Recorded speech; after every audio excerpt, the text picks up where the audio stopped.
We are seeing history in the making. India in the past and even today is engaged in all manner of running battles between our two major nation state opponents, that is Pakistan and China. But I can't recall the last time our country had taken on a major Western power, that is Canada, and given it back as good as it gets and gone even further.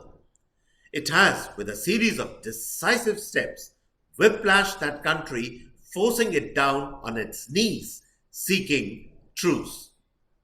The enormity and the cost of what I call a Trudeau blunder, very much like Nehru's Himalayan blunder in the 60s, cannot be minimized.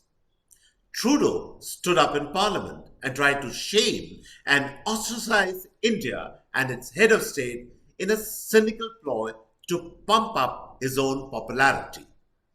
The gambit backfired.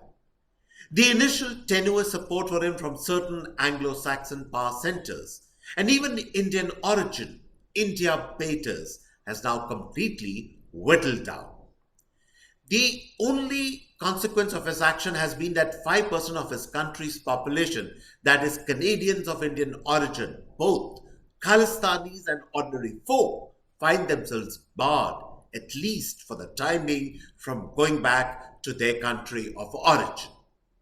And the Indian government has turned on the screws, ratcheted up the pressure to maximum, especially for the K gang and their supporters, and created a massive social unrest problem for the Canadians that is not going to go away in a hurry.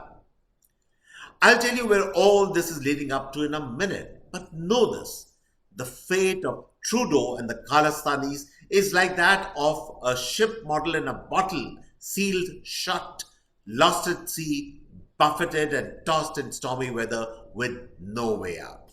It makes one smile, does it not? And why shouldn't it?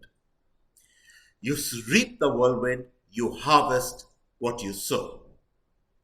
So, on this note, welcome all to this episode of the CAA Show. CAA, as all of you know, is Conversations and Analysis, and my name is Juggi Bhasin.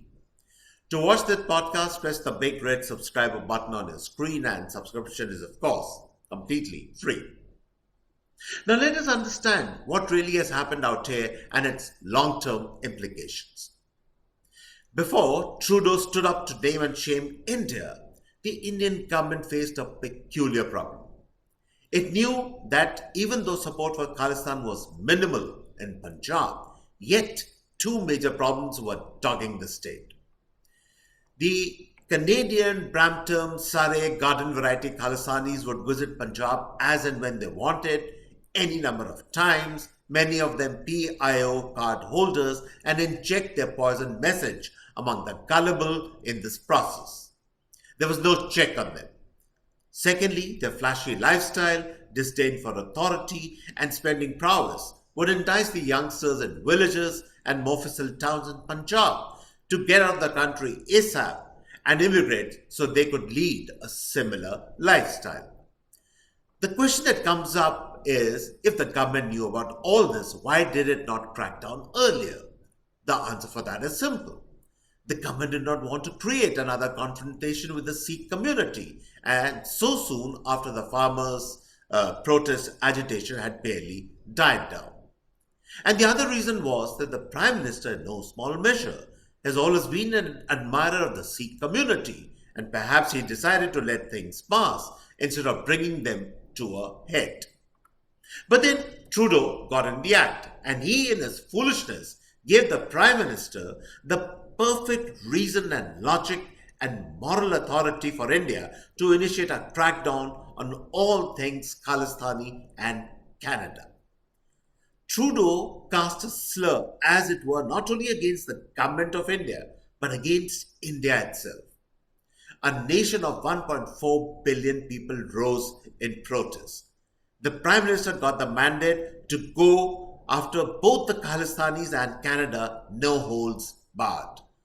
No one in their right minds, save of course a smattering of left liberal intellectuals, opposed him. Now understand something else out there. All these Khalistanis to a man make a beeline for India, especially during winter, to escape the harsh Canadian winter. They use these trips and extended stays in Punjab to buy properties, meet up with their relatives, and enjoy their respect and the fame that comes along with all this. And this also comes along being relatively rich, non resident Indians or the folks who left the dusty villages of India and have done well and now drive in massive SUVs in Canada.